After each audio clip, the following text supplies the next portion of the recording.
Muy bien.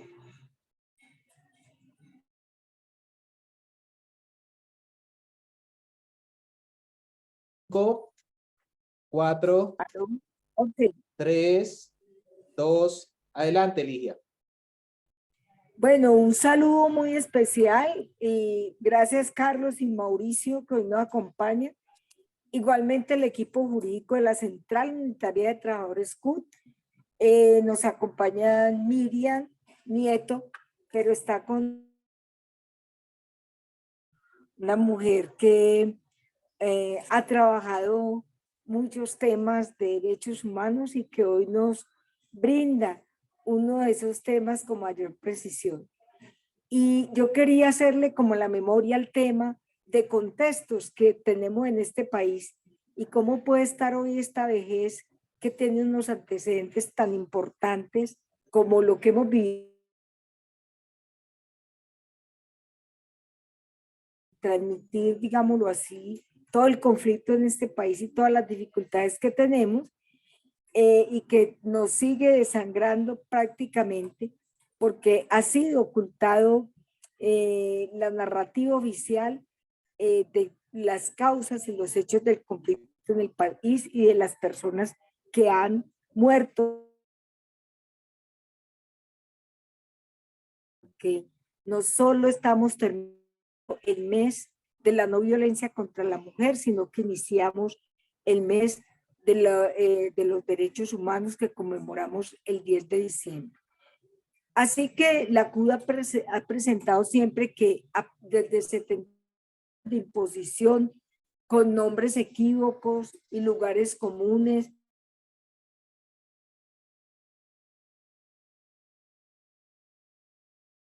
el bogotazo, el pueblo que siempre lo han catalogado de o loco o agresivo, y todo lo que ha pasado en este tiempo de impunidades ha sido la constante en este país. Lo hago porque las narrativas oficiales y mediáticas han ocultado por décadas el genocidio de movimientos Gaitán, igualmente de todos los líderes que han asesinado en el mundo sindical y en el mundo social durante todos estos años. O sea que con la sangre vertida desataron los primeros vendavales de una confrontación que habían empezado a incubar en 1944. El exterminio decretado de altas esferas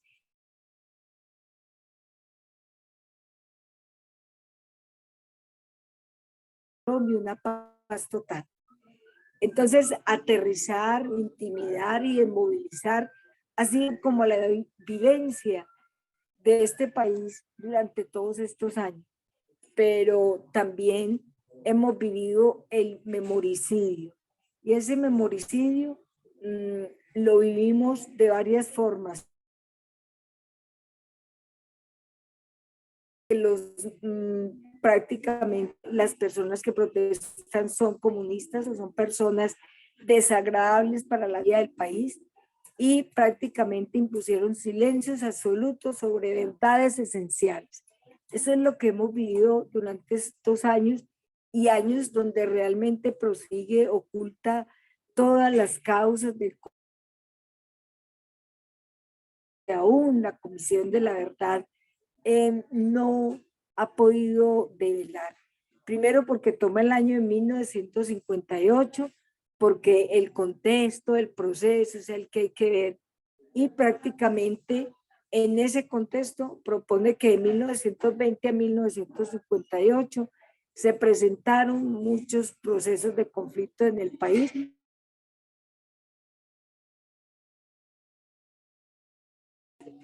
Hoy la Comisión de la Verdad se encuentra en un serio problema de esclarecer la verdad y no difuminarla, que es lo que ha hecho. Difuminar este relato y hacerlo como un relato que le puede servir a Dios y al diablo es entendernos que todavía no conocemos conflicto en este país para poderse ganar la tierra que tenemos con claridad que fueron las causas, el poder durante tantos años y negar que fuéramos el pueblo hoy con poder el que revelara muchas cosas.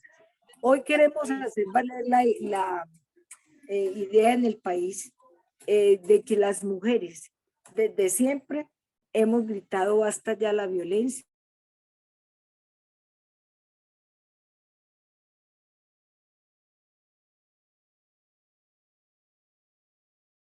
Porque nos importa la vida, entonces queremos relacionar hoy este tema con un tema de mucha importancia, con un tema que por lo menos muchas de las personas que tienen vejez en este país no solamente vivieron los hechos y este contexto, sino de enfrentarse a situaciones bastante complejas. Por eso quiero que Lucía hoy nos hable de este tema con claridad, ya que en Colombia entre 1985 y 2020, después de superar tantos conflictos y tantas guerras, continúa el proceso de un envejecimiento de la población y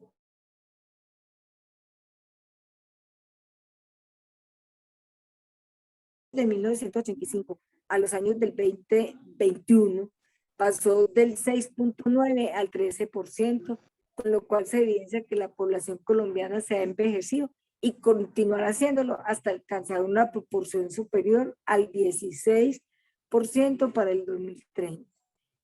Yo diría que ha envejecido con una futura generación, pero una historia también de un envejecimiento que tiene que ser atendido, que tiene que recibir mucho bienestar, mucha educación formal y una atención que le permita develar en este país los determinantes relacionados con el entorno, con las estructuras familiares,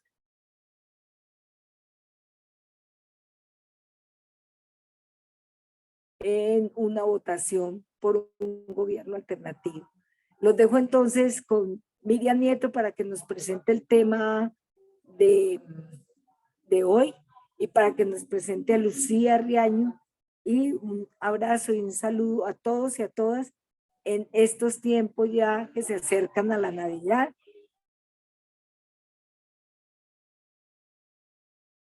Sino también fechas fundamentales como lo fue el 25 de noviembre y como va a ser el 10 de diciembre. Miriam, adelante entonces para que nos presente a nuestra querida expositora. Buenas tardes, compañeros y compañeras. Agradecerles nuevamente que nos estén apoyando en este espacio.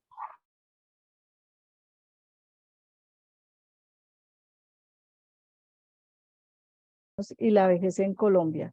Y hemos querido traer a una invitada especial que es Lucía Riaño.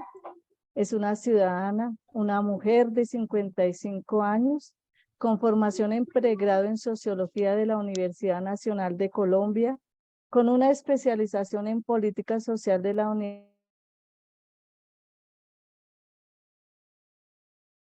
Universidad Externado de Colombia. Desde el año 2009 ella ha sido una estudiosa y trabaja en temas relacionados con el envejecimiento y la vejez. Primero, en la Subdirección para la Vejez de la Secretaría Distrital de Integración Social, y desde hace 8 años hasta la fecha afiliada al Sindicato de Defensores y Defensoras de Derechos Humanos de la Defensoría del Pueblo. Además, es una madre de un crío llamado Sebastián y de 3 gatos. Bienvenida, Lucía, el escenario es tuyo. Nos agrada mucho tenerte en este espacio.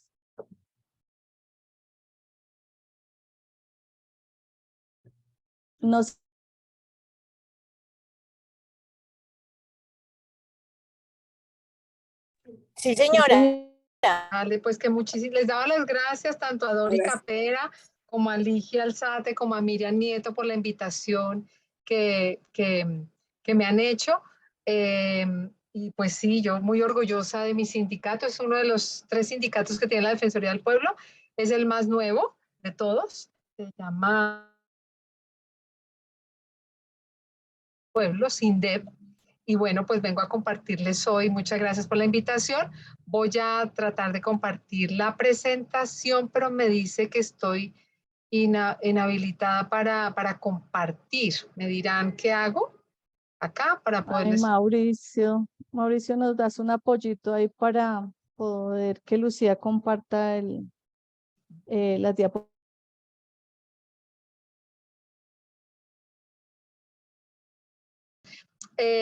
Como les decía, el SINDEP es el sindicato más reciente, surge en el contexto de la administración de las dos administraciones anteriores, en el año más o menos 2016, 2015-2016, cuando estaba el defensor Otálora en cabeza de la entidad, y a raíz pues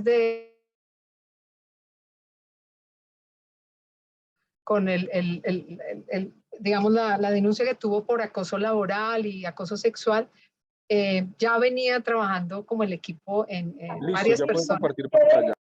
Ah, listo, ya pude, así señora, aquí está. Listo, entonces porfa, también me avisan cuando vean la presentación, me comentan porfa.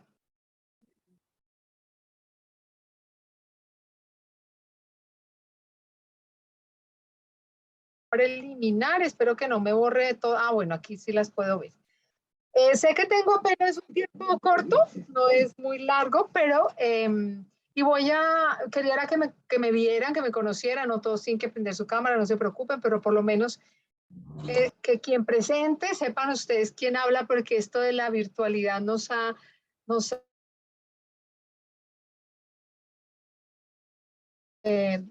a través de los ojos, de los sentidos, que ya ni nos vemos, entonces uno puede estar una hora con alguien y nunca supo cómo era. Entonces, al menos en mi caso, que me conocieran. Sin embargo, apago ahorita la cámara un momentico porque, si es que la puedo apagar acá porque no me deja, porque era que me funcionara mejor en caso que se va a tener, bueno,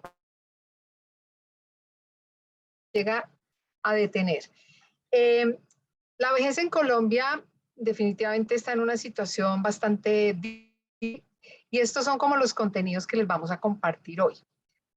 Los conceptos básicos que hay que saber, una dimensión demográfica y situacional, y una normatividad y la normatividad, y algo muy importante, que es importante que todos y todas conozcan, que es el tema de la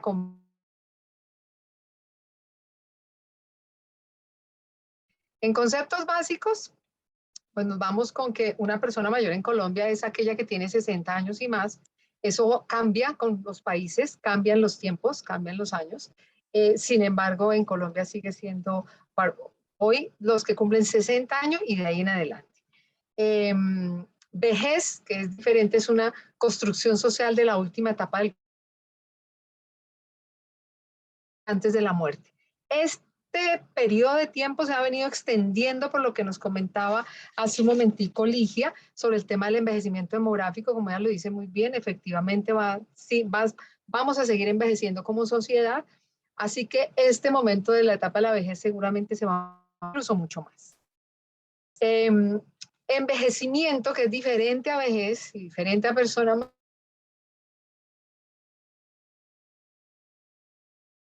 constantemente, así como también se está desarrollando, también está teniendo un proceso de envejecimiento. Obviamente que se da con marcado mayor énfasis en términos de alguna ganancia o alguna pérdida en algún momento de la edad que en otro, pero básicamente ese es el envejecimiento. Es individual, cada persona lo vive de una manera muy diferente, y eso todo depende de las oportunidades que hemos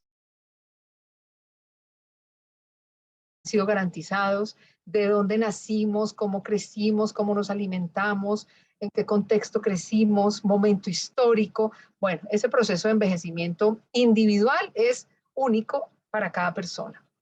Pero hay uno que es colectivo, que es el llaman envejecimiento demográfico. Es el que hacía también referencia al inicio. Envejecimiento demográfico son los cambios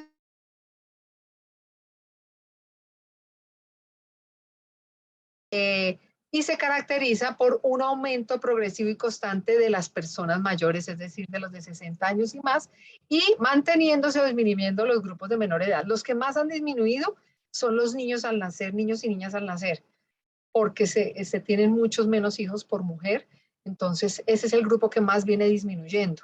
Todavía adolescentes se mantienen. Quisiera mostrarles en la gráfica así muy rápido para que lo vean. Fíjense en la gráfica, eso es lo que está pasando en todos los países del mundo, solo que unos los viven de una manera mucho más acelerada, unos ya lo vivieron de manera no tan acelerada como Europa, como Japón, mientras que Canadá, mientras que otros estamos en proceso como en el punto medio y unos van muy, muy rezagados.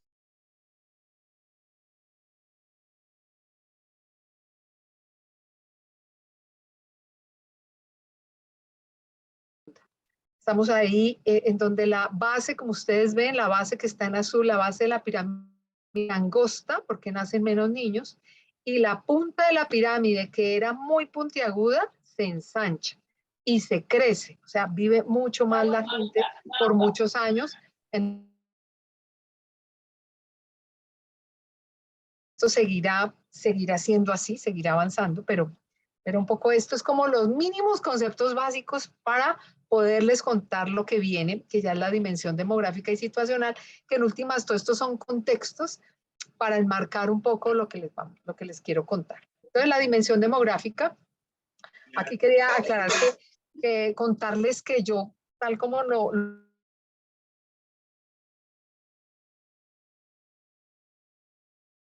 8 años, y mucho de lo que he trabajado lo he trabajado desde estas dos entidades. Así que me valdré de algunas diapositivas que son, yo misma las hice, pero en alguna de las dos entidades, porque me pidieron que presentara la política pública de Bogotá, entonces en una parte muy corta, y otra parte de la convención, entonces algunas diapositivas soy yo,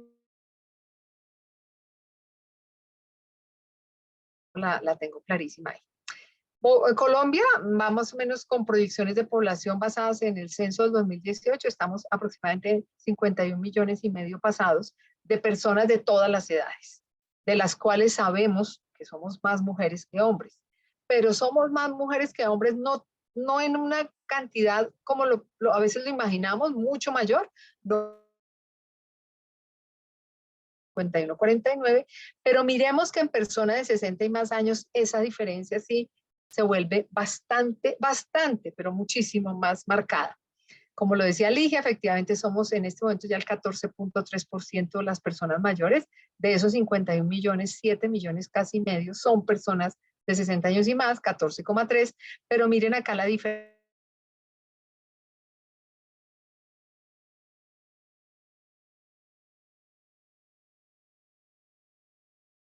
Por eso se habla que en Colombia, como en muchos otros países, se presenta el envejecimiento, la feminización del envejecimiento. Así como existe también la feminización de la pobreza, en este caso no es negativo, porque envejecer ni tener una población vieja es negativo per se. Entonces son 10. Aquí tengo una diapositiva que encontré, una imagen en donde se supone que en Colombia vamos a crecer hasta el año 2060, vamos a crecer en población. Y de ahí viene, supongo que esto es con proyecciones de poblaciones de otros países similares que han vivido ya esta transición demográfica, y empieza a bajar la población en términos de número en total.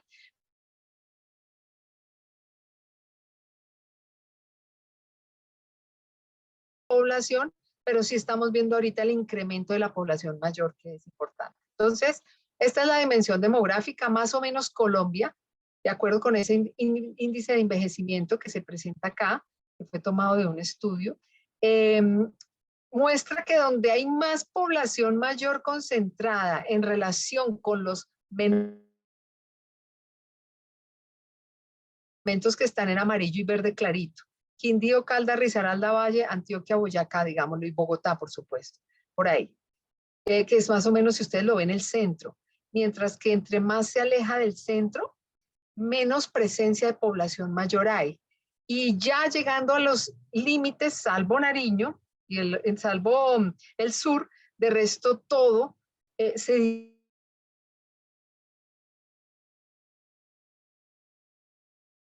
generar desafíos y retos, pero que una sociedad tenga lugares donde las personas mayores tienen una esperanza de vida muy menor, es preocupante porque eso está diciendo que hay un tema de salud, de atención en salud, de falta de oportunidad o de distancia muy lejana a ser atendido, o enfermedades que no son atendidas a tiempo, o bueno, muchas situaciones que hacen que las personas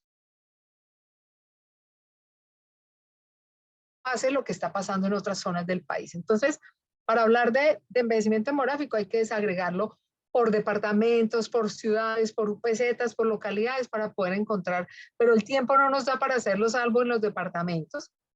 Pero esto lo que nos demuestra es el avance de la transición demográfica y el descenso histórico en el mundo entero de la fecundidad, de la maternidad, de la reducción.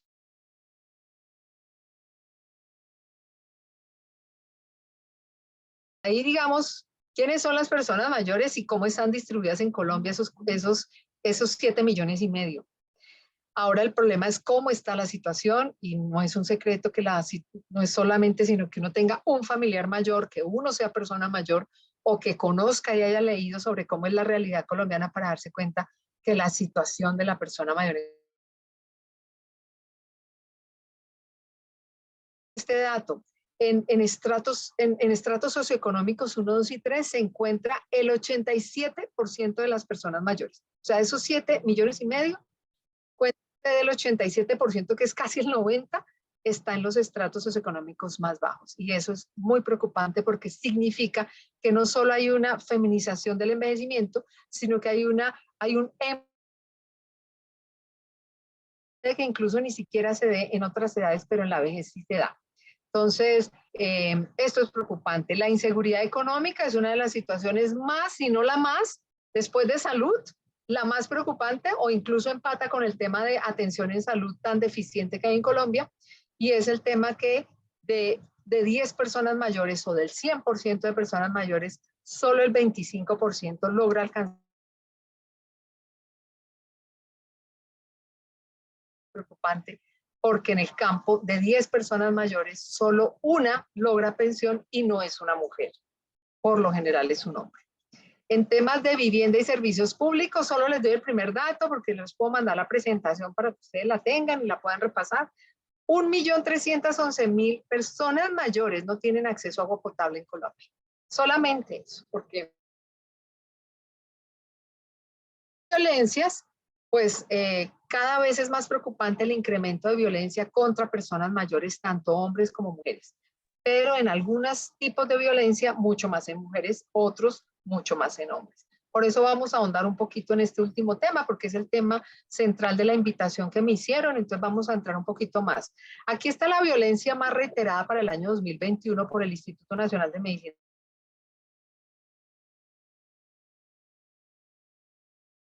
Hombre-mujer total. Pero quiero resignificar esto. Normalmente se dice que la violencia más reiterada, o bueno, es la que más sale en medios, es la que más se atiende, es la violencia intrafamiliar. Y yo quiero destacar que Medicina Legal reporta que la violencia más reiterada, tanto en hombres como mujeres, es la violencia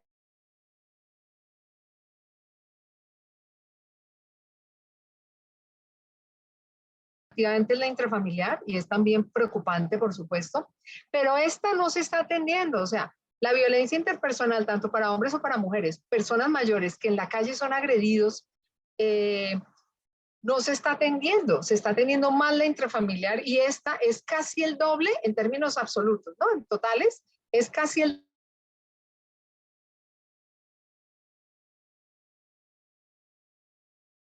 son alarmantes, ambas son de atender y atenderlas a su manera, pero la violencia interpersonal que se da, mire, en la calle, en la avenida, en la vivienda muy poco, pero se da sobre todo en la calle, fuera de la casa. Entonces esto significa que somos una sociedad, digamos que agrede a las personas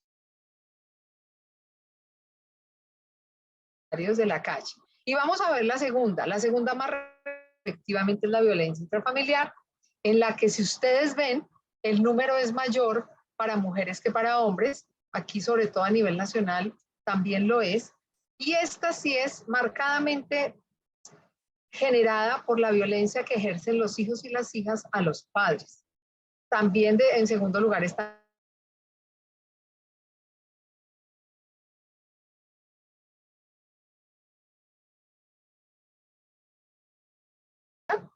Casi siempre, si ustedes ven, el día más reiterado es el domingo.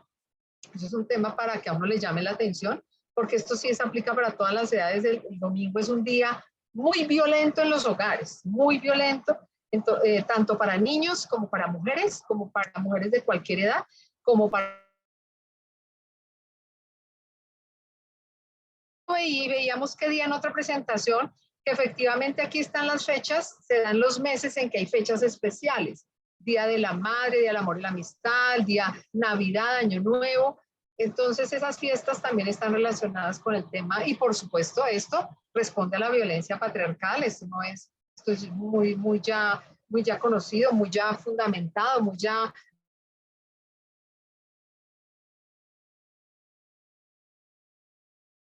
esta sociedad. Pero quiero hacer el llamado a esta diapositiva, que es el tema de la violencia intrafamiliar en Colombia. Fíjense en cómo el presunto agresor en violencia contra niños, niñas y adolescentes que reporta Medicina Legal para el año 2021, en violencia de niños padre, mayor medida madre, segundo y luego padrastro. Y en violencia contra persona mayor, es la violencia en el transcurso de la vida. ¿Cómo? Al revisar las cifras de violencia, efectivamente uno se da cuenta que la segunda violencia más recurrente en niños y niñas es violencia intrafamiliar, porque la primera es la violencia sexual, que eso es muy preocupante. O sea, está la violencia sexual, sobre todo contra niñas, sobre todo, pues obviamente que hay niños, pero es mucho mayor en niñas. Deja en segundo lugar la intrafamiliar, que es muy marcada. Pero como esto pareciera que viviéramos, no pareciera, no es que vivimos en una sociedad del ojo por ojo, diente por diente, entonces usted me maltrató a mí de niño, entonces yo a usted lo abandono de bien. No son todas las familias, no son todas las personas, hay muchas familias amorosas en Colombia que ven por las personas mayores, que no importa que hayamos sido víctimas,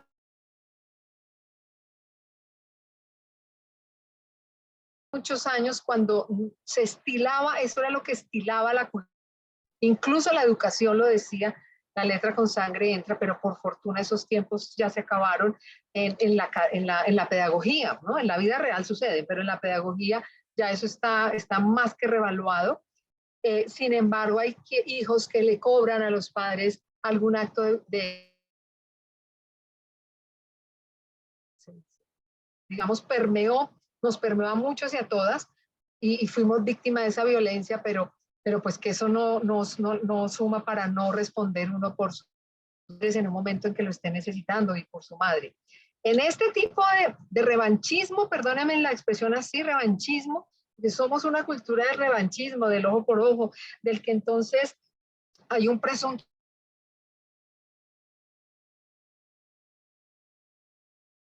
lo golpea porque tenemos que cobrarla, ese tipo de revanchismo de la ley por mano propia, de cobrarle al otro, pues mira, nos lleva a esta situación que definitivamente necesitamos romper con eso, porque se da en la vivienda. Ahora, miremos otras formas de violencia contra las personas mayores, porque no es solo...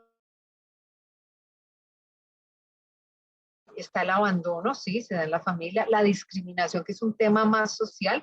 Estos son resultados de la única encuesta nacional específica para vejez que se ha hecho en Colombia. Desafortunadamente solo se ha hecho una vez, que es la SAMSE, desafortunadamente, porque debería poderse hacer con más continuidad, pero hay otras formas de violencia: abandono, discriminación, desprotección, invisibilidad,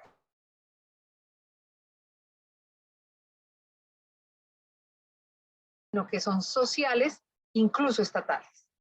Entonces nos vamos con los estereotipos. Este es uno de los aspectos que más lesiona a las personas mayores y a los que vamos llegando, a los que ya están, y es el estereotipo, es calificar o descalificar a alguien o a un grupo de personas, porque por lo general el estereotipo es colectivo. Afortunadamente. Entonces, así como se dice, todo político es corrupto sin mediar que los hay, los que no, o todo servidor público no trabaja, o todo sindicalista es X cosa, también nos tachan de X cosa. Esto mismo pasa en la vejez. El estereotipo es o muy demasiado hacia el pedestal, son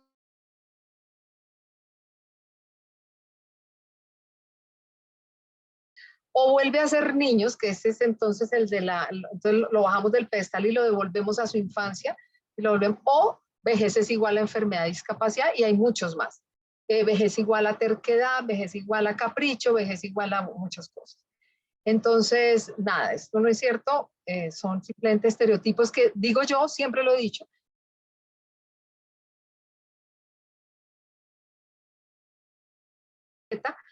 Es la mejor manera de uno no pensar, que es la manera más fácil de meter a todo el mundo en un grupo y no tener que hilar fino, desagregar de estos componentes, mirar si en territorio se da así o se da así, en qué porcentaje se da en hombres, en qué porcentaje se da en mujeres, X o Y situación. Eso significa pensar más. Entonces, una invitación a que no abandonemos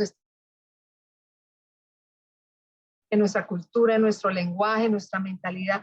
Cuando los digamos, paremos un momentico, es que todos los hombres son, no, pues no todos son iguales. La mayoría sí, pero no todos. Bueno, aquí está el tema del edadismo. El edadismo es la discriminación por edad, así como existe el racismo, la discriminación en razón a la pertenencia étnica o al color de piel, existe el edadismo, pero el edadismo es en general para todas las edades.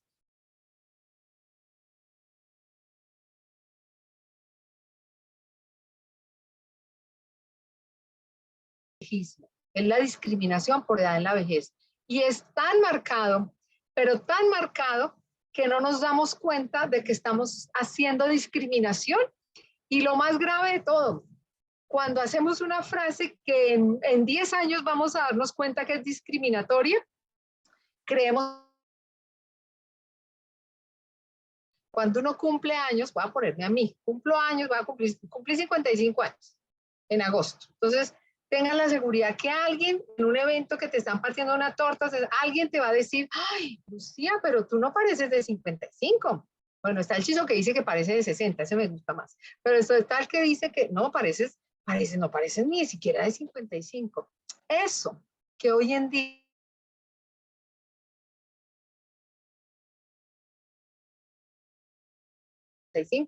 nos molestamos. Eso que hoy suena halago es una frase discriminatoria y se las voy a poner con el ejemplo del racismo. Mi abuela decía cuando veía a una mujer afro, decía un tipo de mujer afro, no todas, decía, mírame, ella es negra y está linda porque tiene facciones de blanca. Discriminatoria y excluyente y agresiva y respetuosa. Pero es la misma, o sea, si hacemos el símil es el mismo, porque estamos diciendo que entonces parecer de la edad que uno tiene o tener aspecto de una mayor, de mujer vieja, es malo.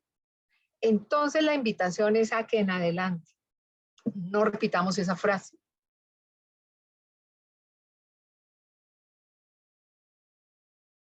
Muy difícil pensarlo, concebirlo, pero ya van a ver que más adelante, cuando avance toda esta lucha, seguramente nos vamos a dar cuenta la cantidad de frases de discriminación que tenemos frente a la edad.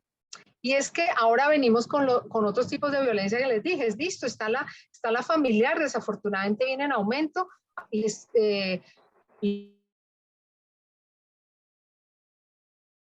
me tocó el alma.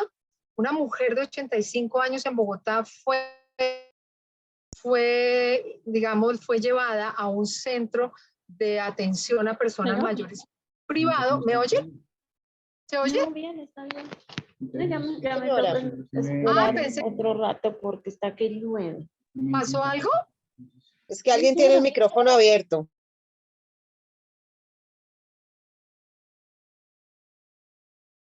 Para escuchar la charla. Gracias también. Gracias, linda.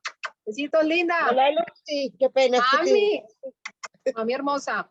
Bueno, y gracias por tu apoyo.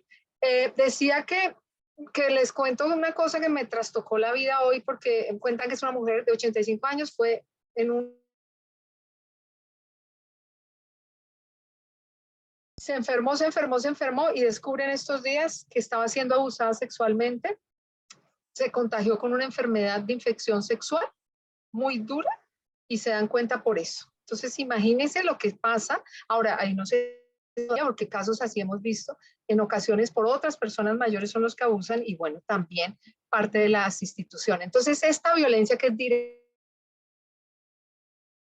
sexual, psicológica, económica, patrimonial, se da desafortunadamente muy frecuente en Colombia y en muchas familias, pero es directa. La indirecta es la que no nos toca físicamente, no nos toca individualmente, pero sí nos toca como colectivo. Esta violencia indirecta es la invisibilización, el estereotipo que discrimina, que excluye, que dice, no,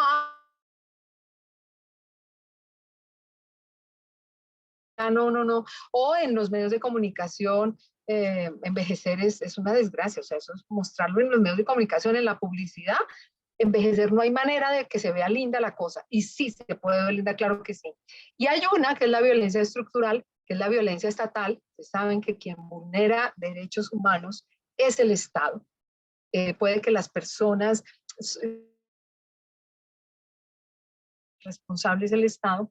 Y aquí hay una violencia de la cual casi no se habla, y es la violencia, o sea, no se habla, me refiero, la viven las personas, la sufren muchas personas, pero no se habla como si se habla de la violencia intrafamiliar, y es la violencia estructural, que incluso yo considero que muchas de las violencias que se dan hacia allá, hacia arriba de la pirámide, son producto de esa violencia estructural que genera, que hace que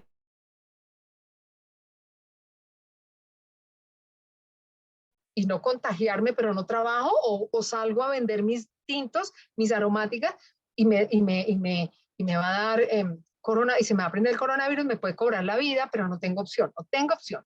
Entonces, esta, a mí me parece que que no, casi ya no se habla, que no se trabaja, es la que genera en ocasiones las otras violencias también.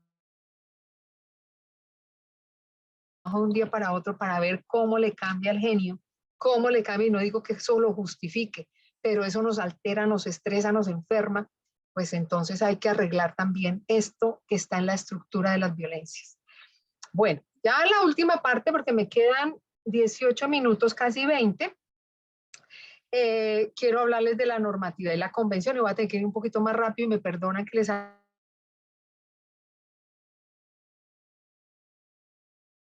internacionales que ustedes conocen. Está la Declaración Universal, los 2 pactos de derechos civiles y políticos, económicos, sociales y culturales, está por supuesto la Convención Americana, pero este instrumento que es al que nos vamos a centrar más adelante es la Convención Interamericana, en la cual se lleva una lucha y 7 años para que hoy podamos decir lo que sucedió.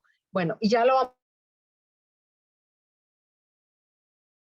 Política Nacional de Envejecimiento y Vejez, que salió este año, que tiene mejores perspectivas, lo veo las anteriores. Siempre fuimos muy críticos con las anteriores políticas, habían 2 anteriores que no tenían acto administrativo, no tenían COMPES, no tenían plan de acción, de hecho no tenían vida legal. Si no está adoptado bajo un acto administrativo, usted no puede mandar una política porque no existe. Ya existe y hay que reconocer.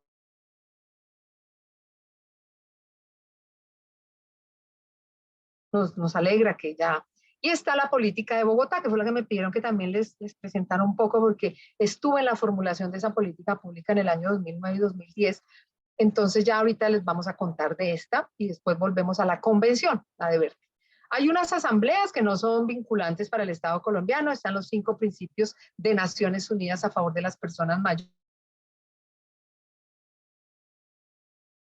Hay otras convenciones y otros instrumentos que sé que ya han tocado, como Belén de Pará, están muchas, está la de personas con discapacidad, que es una convención internacional, que también, por supuesto, aplica para las personas mayores que tienen discapacidad, que no son todas. Pero bueno, hay otras, pero después nos vamos a centrar en política de vejez de Bogotá y convención internacional.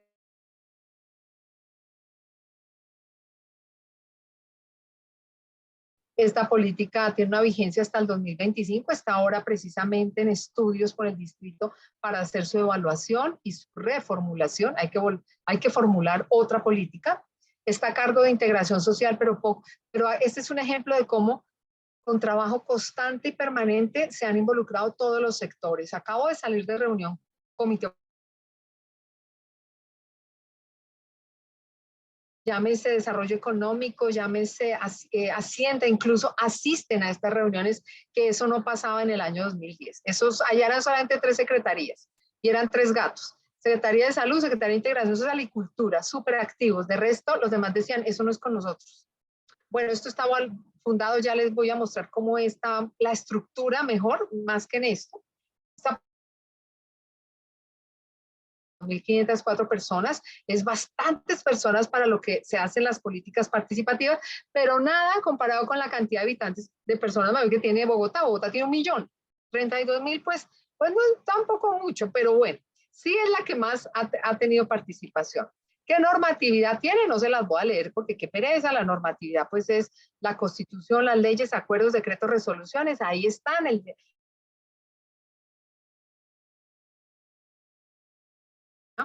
Pero sí mostrarles cómo fue cómo se estructuró digamos, los elementos fundamentales de la política.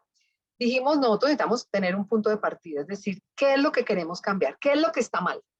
Entonces, ¿qué es lo que está mal? Es el marco analítico o el marco situacional, digámoslo así. Te dice cómo está hoy la situación y qué es lo que no está bien. Transformar. Pero no nos podemos quedar solamente con ese marco. Dijimos, bueno, ¿y hacia dónde nos gustaría? Es un marco ético-político que tiene apuestas, que tiene posturas, que tiene enfoque. ¿Hacia dónde queremos llegar? Bueno, ese es el marco ético-político. Entonces define ese horizonte de sentido a donde se quisiera llegar.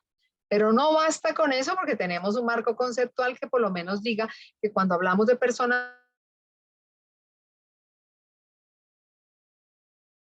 términos que digamos, disminuyen a la persona mayor y no le dan todo su dignidad como debe ser, incluso en el lenguaje. El lenguaje crea realidades, el lenguaje define realidades. Y hay un marco normativo del cual Colombia tiene que responder, acogerse, bloque de constitucionalidad, constitución, no puede hacer una política, estar por fuera de un marco normativo, no puede estar por fuera de él. Entonces, con estos 4 marcos que bordeaban, dijimos, listo, pero ¿qué está en el centro? Por lo menos en el 2010. Ya hoy pienso que puede haber un mejor centro. Hoy en día ya pienso, bueno, que es el buen vivir, que incluiría a muchas más seres que solamente los humanos. Sería el buen vivir, pero bueno, en esa época hablábamos de la dignidad humana y sigue siendo válido por Constitución, por supuesto.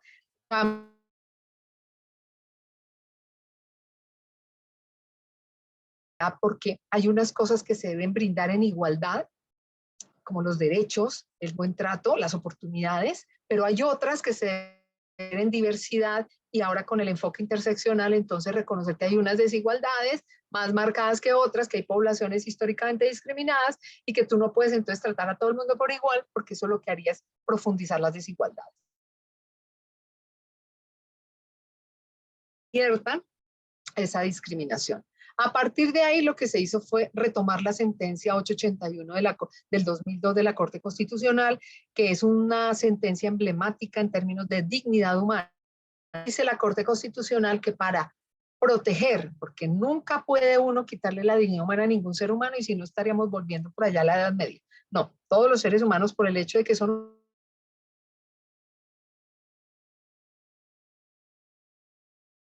ciudadano, quiere respetar en otros su dignidad, tiene que tener en cuenta mínimo estas 3 esferas de protección, lo llaman en la sentencia 881 del 2002, vivir como se quiere, vivir bien y vivir sin humillaciones. Eso dice la Corte, usted no puede desprender estos 3. Si usted tiene un servicio, va a brindar un servicio, piense en que no es solamente entregar un bono y está viviendo como quiere y si no está siendo víctima de maltrato. Usted tiene que ver las 3. Eso es lo que dice la Corte. Para la política decidimos completar una dimensión más, que es envejecer juntos y juntas. Se completó. Como ustedes van a ver, en cada uno salen unos ejes y unos derechos. No los voy a leer, por supuesto, pero cada una de esas dimensiones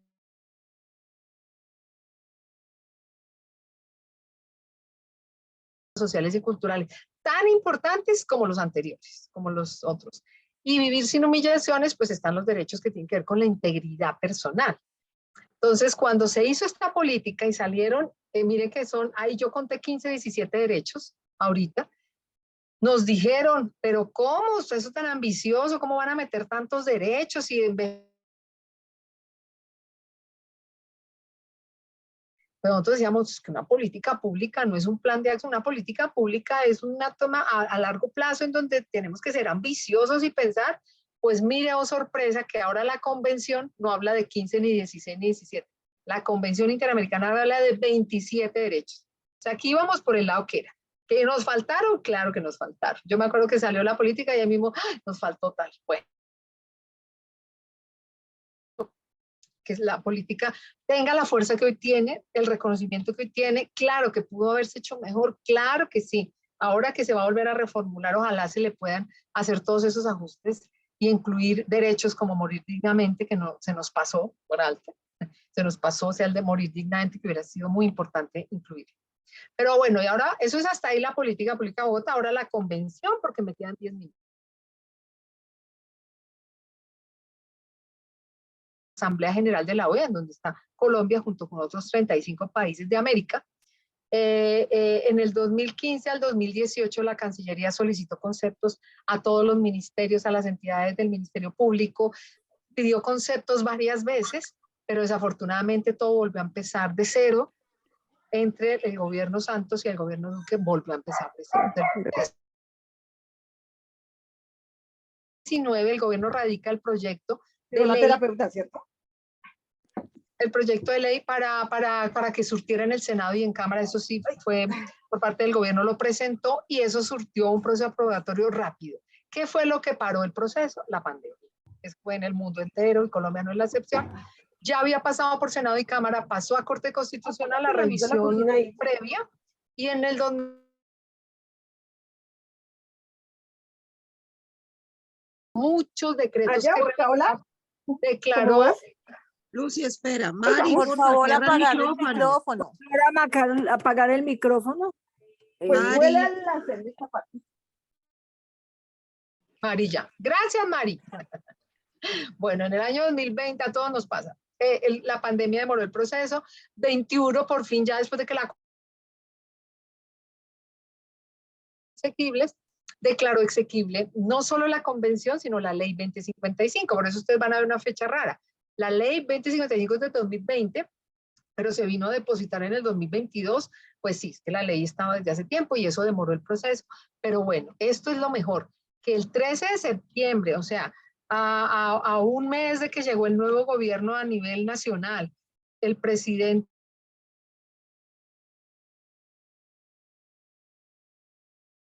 y ya hicieron la firma del instrumento de adhesión. Esto es una cosa muy valiosa que fue muy, muy rápido, pues no era menos, no esperábamos menos, pero bueno, muy chévere eso. Pero una se firmó, pero otra cosa es depositarlo en la General de la OEA, se depositó el 27 de septiembre y ahí dice la convención que el 30º día en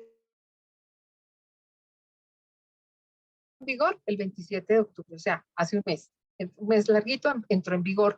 Ya es vinculante para el Estado colombiano, ya hace parte de nuestro bloque de constitucionalidad, es vinculante y de obligatorio cumplimiento, o sea, ya eso está.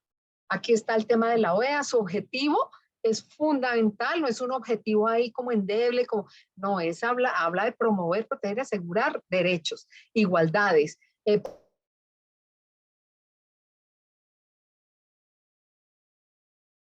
Contundente el de la convención. ¿Qué países la han ratificado? Ustedes lo ven, desde el 2016 para acá iban 8 países, Colombia fue el 9º país. En el año 2022 ya hizo la adhesión, unos ratifican, otros adhieren, nosotros ya por el tiempo ya adherimos, no ratificamos, entonces hicimos el depósito del instrumento de adhesión y bueno, ya contamos con esto que es el 10º país. Algo muy bueno pasa y es que se genera el sistema de seguimiento, es decir, ya va a haber grupo de expertos, sistema de seguimiento, por ahora todavía no lo hay, pero eso no quiere decir que no se puedan hacer individuales a la Corte por vulneración flagrante en Colombia, ya se pueden hacer. Ahora, ¿qué derechos protege? Lo que les decía, 27 derechos, o sea, ellos sí se fueron y a mí me parece muy bien.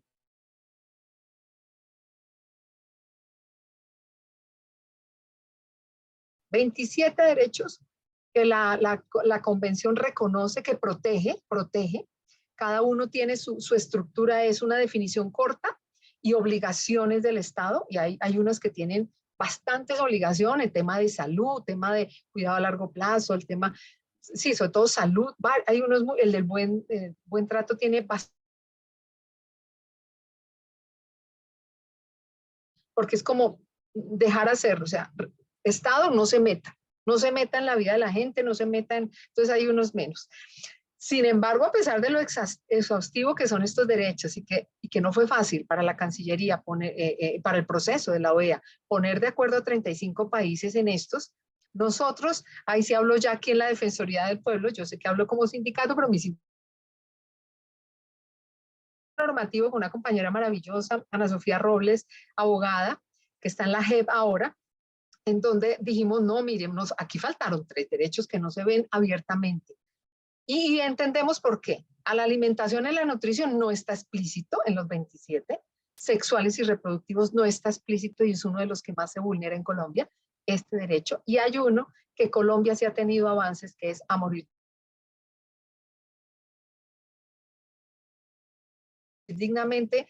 35 países de América iban a decir no, porque no hemos tenido avances. Colombia sí, y Colombia los ha tenido gracias a un magistrado de la Corte Constitucional llamado Carlos Gaviria, quien fue de los primeros que en el año 2014 empezó con este tema del morir, del derecho, como, o sea, por lo menos despenalizarlo, ¿no? Despenalizarlo en Colombia.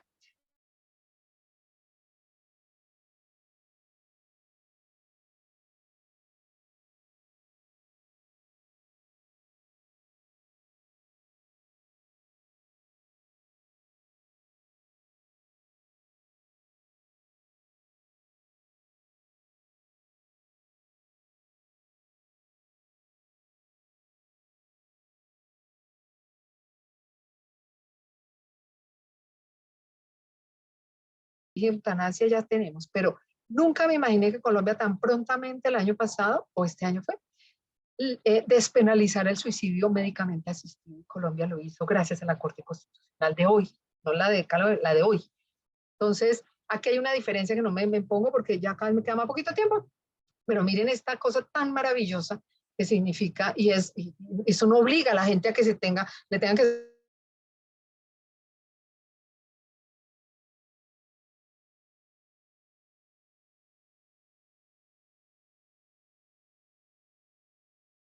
tenemos una convención, ya que tenemos personas mayores cada vez más informadas, organizadas, cada vez menos penosas de su vejez, que son más orgullosas de su edad, mujeres y hombres, pues urge este cambio de paradigma porque a la vejez se le ha tratado que concibe al ciudadano, no como persona, sino como beneficiario. Lo concibe como un sujeto de subsidios, sino como un sujeto de derechos. Solo ve carencias, ¿no? Pobrecito, necesita un mercado, pero hay que ver, claro, las carencias que son reales y auténticas, pero también las capacidades. Atiende la solicitud inicial, viene por un mercado, yo le doy el mercado, viene por un... Y es muy poco los servicios que van más allá de... Oiga, pero ¿qué pasa? ¿Por qué necesita un mercado? Ah, porque tiene hambre. Si tiene hambre es porque algo pasa, no hay trabajo, perdió el trabajo, el cabeza de familia se enfermó, ¿qué pasa? Hay que ir al fondo del asunto y seguro que uno encuentra otras vulneraciones de derechos. El asistencialismo genera dependencia. Créanme lo que con subsidios de 80.000 pesos, que es lo que da el gobierno nacional, Bogotá,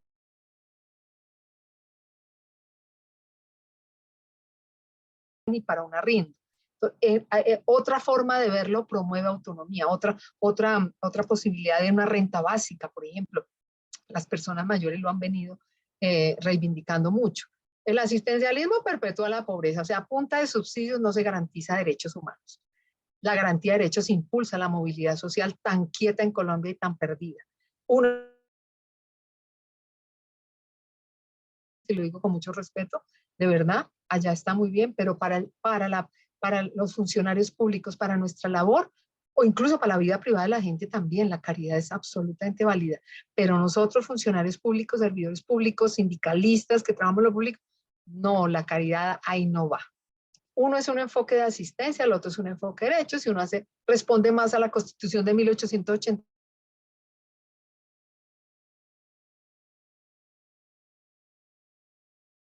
contiene la Constitución del 91, que desafortunadamente no se ha materializado al ritmo que uno quisiera, pero, ay, ve, ahí está sonando, ya va.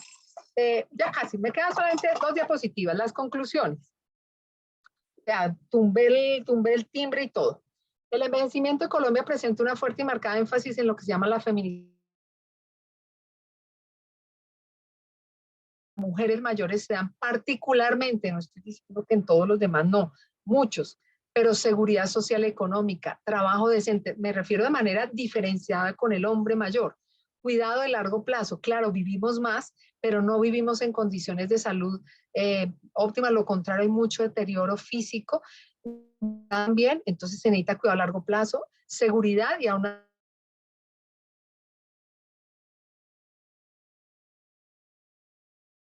optar por vivir como quiere en la vejez.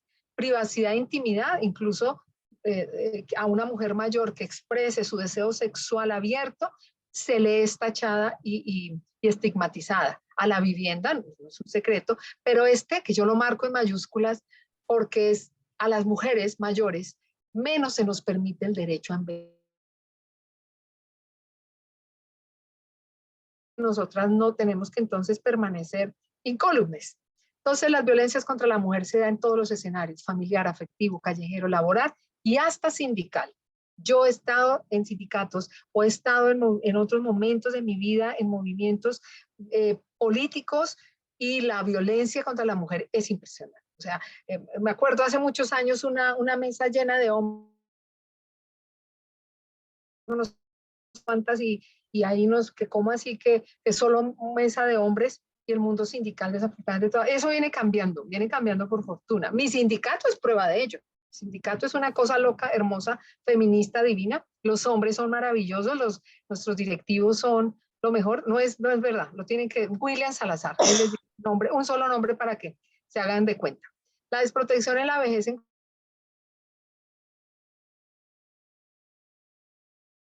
la mujer mayor en Colombia no es solo carencia. ¿Cómo somos las mujeres mayores en Colombia? Diversas, valientes, apasionadas, valiosas, capaces, curiosas, alegres, geniosas, experimentadas, alegres, inteligentes, diferentes y entusiastas. Así somos también las mujeres a cualquier edad carencia, pero la vida pública, la vida social, la vida familiar, sí todavía le cobra la vida a las mujeres, le cobra su desarrollo integral a las mujeres, le cobra el cuidado prioritario en las familias a los hombres, desafortunadamente, cuando todos debemos aprender a cuidar, porque todos cuidamos y somos cuidados por alguien más. Entonces, esto era lo que les quería compartir hoy, ya es me iba acabando. En 45 minutos es muy poquito tiempo para contarles más sobre el tema de los derechos de las personas en Colombia, especialmente de las mujeres.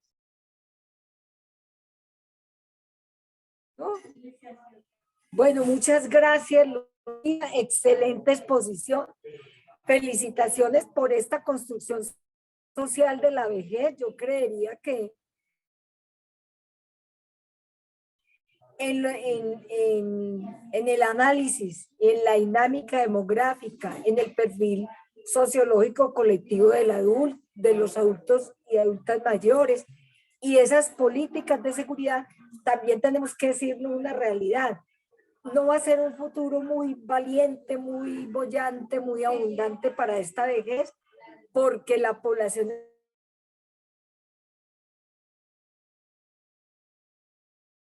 y en la economía informal tenemos la mayoría de mujeres.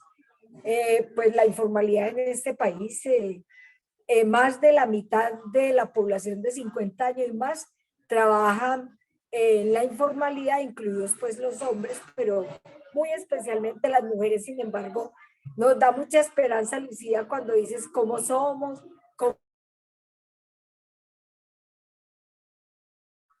tenemos que poder valer en estas edades, porque no es como así la cosa, sino que también es un derecho a vivir dignamente, pero a tener derechos a una vida también normal, tranquila, como debe ser.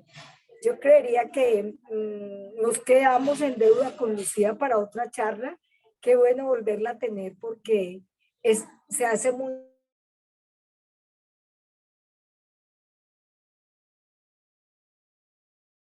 envejecido.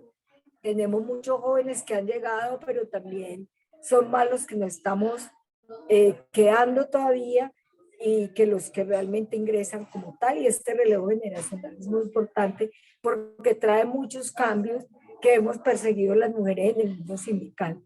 Así que, sin más del tiempo, muchas gracias, Lucía, gracias a Miriam y por tu tiempo, tu dedicación y gracias a quienes nos acompañaron. Una feliz tarde para todos y todas. Gracias a ustedes. Gracias a todos. Gracias, Ligia. Gracias.